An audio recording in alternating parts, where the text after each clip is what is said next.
ఇప్పుడు no cost cough syrup తో 60 రూపాయల విలువ గల ఇన్హేలర్ పూర్తిగా ఉచితం. దెబ్బకి దగ్గు జలుబు మాయం. ఇందాక మంత్రివర్యులు నారాయణ గారు చెప్తా ఉన్నారు, ఇంకా ప్రపంచంలో ఏ నియోజకవర్గం ఇంకెక్కడా రాదు అని, ఏది జరుగు ఇక్కడ కొబ్బరాకు పడ్డా కానీ పిఠాపురంలో చాలా దారుణం జరిగిపోయింది. ఒక తాటాకు, అక్కడ ఉన్న తాటాకు ఊడిపడిపోతే అమ్మా చాలా దారుణం జరిగింది. మరి గత ప్రభుత్వ నాయకులను అడగండి, వాళ్ళ నియోజకవర్గం అసలు న్యూస్ ఉంటుందా, ఏం జరుగుతుందో కూడా తెలియదు మీకు. పిఠాపురంలో చిన్న చెట్టు మీద వాళ్ళున్న పక్షి ఈక పడినా కానీ అయ్యా బాబోయ్ పక్షుడు అంటే ఇది ఎవరిస్తున్నారు మీకు బలం? ఎవరిస్తున్నారు? మీరిస్తున్నారు. చెడు వార్తలకి మీరిస్తున్నారు బలం.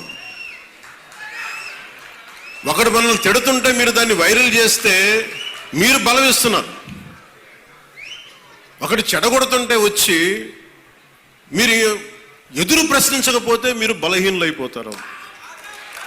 మీరు నాకు ఓట్లేస్తే సరిపోదు అని ఎందుకు చెప్తున్నాను?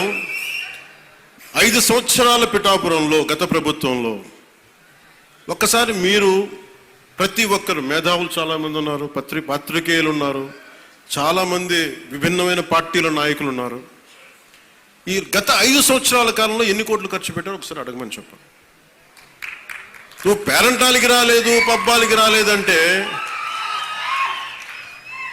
ఒక దేశం కోసం శ్రమించే వ్యక్తిని, ఇంత మందిని ఏకం చేసే వహించే వ్యక్తిని నాకు మీరు ఇవ్వాల్సింది, మేము ఉన్నాం కాచుకుంటాను, మిగతా వెళ్ళి పని చేయని చెప్తే కదా నాకు ఆనందం.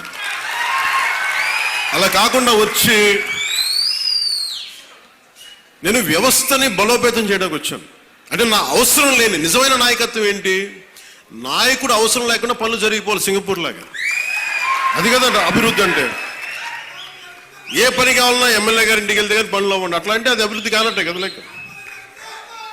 అంటే గత ప్రభుత్వంలో మీరు ఎంత ఖర్చు పెట్టారో ఒకసారి చూడండి. నేను గత ఏడాది 308 కోట్లతోటి పిఠాపురం అభివృద్ధికి మనం ఖర్చు పెట్టాం, మీరు చూడండి.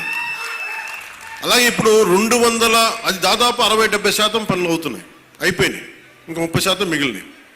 ప్రాబబ్లీ టార్గెట్ ఇచ్చింది మార్చికి అయిపోవాలి. ఇప్పుడు మనం 211 కోట్లతోటి అదనపు అభివృద్ధి కోసం మనం ముందుకు తీసుకెళ్తాం. అంటే ఇది 26 కోట్లతోటి ప్రారంభమైనవి, మన పని పూర్తయినవి, ప్రారంభోత్సవాలు చేశాం. మీరు అడగాల్సింది గత ప్రభుత్వ నాయకులను వచ్చి, వాళ్ళు వారి పాలనలో ఏం చేశారని అడగండి. వాళ్ళు తిట్టేశారు, తిమ్మేశారు అని చెప్పి నేను ఏం చెప్పాను, నా దగ్గర ఛానల్స్ లేవు. నేను లాస్ట్ టైం చెప్పాను, ఎలక్షన్ టైంలో 2016-17 టైం నుంచి మొన్న దాకా ఏం చెప్పాను, ఛానల్స్ లేవు. మీరే నా గళం, నా జన సైనికులకి, మా వీర మహిళలకి చెప్పాను, మీరే నా బలం. నాయకులకు ఒకసారి ఇష్టపడి రావచ్చు, ఒకసారి ఇష్టపడి వెళ్ళిపోవచ్చు, కానీ నా గుండెల్లో ఉన్నది మీరు నిరంతరంగా నాది ఉంటారు, నాకు తెలుసు. నాకు ఇది మీరు బయట నుంచి వచ్చి దేనికి పడినా సరే, ఒక స్కూల్లో 2 చిన్నపిల్లలు కొట్టుకున్నా దాన్ని మీరు గొడవ చేసేద్దాం అనుకుంటే నేను ఏం చెప్పను దానికి? మీరు అక్కడ పులివెందులు అక్కడ వాళ్ళ సొంత బాబాయ్ గారిని చంపినా కానీ అది న్యూస్ కాదు. ఇక్కడ ఇద్దరు బిడ్డలు ఉట్టినే కొట్టుకుంటాం, స్కూల్లో కొట్టుకోరా? నాయకులే కొట్టుకుంటున్నప్పుడు స్కూల్లో చిన్నపిల్లలు ఎందుకు మాట అనుకోరు? పెద్ద స్థాయి ఆలోచన పరిధుల నాయకులే మాట అనుకున్నప్పుడు చిన్నపిల్లలు ఏదో అనుకుంటారు, దాని కులాలు పట్టుకొచ్చేస్తాం.